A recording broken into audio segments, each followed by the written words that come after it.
Tito Livio, el historiador que dio voz al alma de Roma.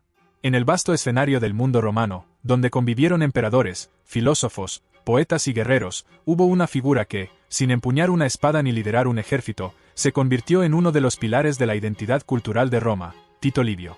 Este apasionado escritor dedicó buena parte de su vida a un proyecto monumental que, aunque incompleto, marcaría para siempre la manera en que los romanos, y el mundo, recordarían su historia. Estamos hablando de su obra Ave Urbe Condita, o Desde la fundación de la ciudad, un relato épico e histórico que pretendía narrar la historia completa de Roma, desde su fundación legendaria por Rómulo hasta los tiempos contemporáneos del autor. ¿Quién fue Tito Livio?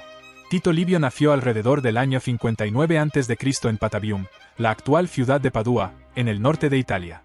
A diferencia de muchos otros personajes influyentes de la historia romana, Livio no provenía de la aristocracia ni hizo carrera política.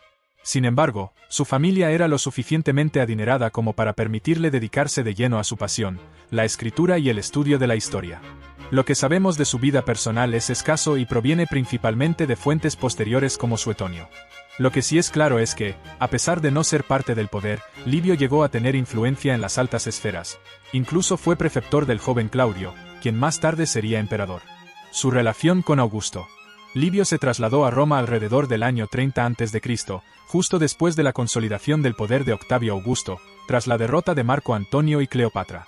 A pesar de que Livio simpatizaba con los ideales de la antigua república, supo mantener una relación cordial con el nuevo líder del imperio.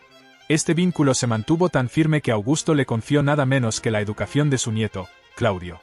Esto es significativo porque demuestra que, más allá de sus ideas políticas, Livio compartía con el emperador una visión común: rescatar los valores tradicionales de Roma. La obra maestra, Ave Urbe Condita. Tito Livio dedicó aproximadamente 40 años a su gran proyecto, narrar la historia completa de Roma. El resultado fue una colección de 142 libros, divididos en pentadas, grupos de 5, y décadas, grupos de 10, abarcando desde la fundación de Roma en el 753 a.C. hasta, presumiblemente, los años inmediatos al inicio del Principado. Lamentablemente, de esos 142 libros solo 35 han llegado hasta nosotros de forma completa, los libros 1 al 10, que cubren desde Rómulo hasta la Tercera Guerra Samnita, y los libros 21 al 45, que narran desde la Segunda Guerra Púnica hasta los inicios de la Tercera Guerra Macedónica. El resto se ha perdido o nos ha llegado en forma de resúmenes y citas de otros autores.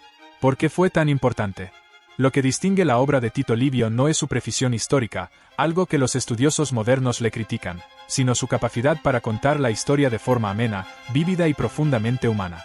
Livio no tenía acceso a documentos oficiales, y muchas veces se basaba en relatos orales, leyendas o versiones contradictorias.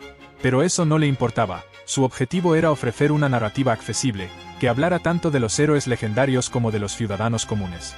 Su historia mezclaba realidad, mito y reflexión moral, en un intento por revivir el espíritu de Roma. Además, Livio escribía en latín, en una época donde el griego era aún la lengua culta. Junto a su contemporáneo Virgilio, autor de la Eneida, contribuyó decisivamente a convertir el latín en una lengua literaria rica y respetada. Historia, moral y ciudadanía. Livio no escribía simplemente para informar, sino también para formar. Su obra está llena de reflexiones sobre el carácter, la virtud, la decadencia y la grandeza. Quería que los romanos miraran al pasado no solo para conocer su historia, sino para recordar los valores que los hicieron grandes. En ese sentido, su trabajo tuvo un fuerte componente educativo y moralizador. Fue probablemente esta visión la que llevó a Augusto, quien promovía un retorno a las virtudes tradicionales, a tolerar su republicanismo. En el fondo, ambos creían en una Roma guiada por la disciplina, la justicia y el honor. Un legado inmortal. Tito Livio murió en el año 17 después de Cristo, sin haber terminado su monumental obra. No obstante, lo que dejó tras de sí fue suficiente para inmortalizarlo. Ya en su tiempo era una celebridad. Según Plinio el Joven, hubo quien viajó desde Hispania solo para conocerlo en persona. Su obra no solo sentó las bases de la historiografía romana, sino que también influenció a generaciones de escritores, pensadores y políticos. A diferencia de otros historiadores, Livio no era cínico ni frío, era un narrador con propósito, un contador de historias con alma, alguien que quiso hacer que los romanos se sintieran orgullosos de lo que eran. En sus propias palabras, Livio decía: puede que la tarea que me he impuesto de escribir una historia completa del pueblo romano desde el comienzo mismo de su existencia me recompense por el trabajo invertido en ella. Aunque esto sea así, seguirá siendo una gran satisfacción para mí haber tenido mi parte también en investigar, hasta el máximo de mis capacidades, los anales de la nación más importante del mundo. Tito Livio no solo escribió la historia de Roma. Le dio forma, emoción y sentido. Y aunque gran parte de su obra se ha perdido, su legado sigue tan vivo como las leyendas que un día decidió preservar.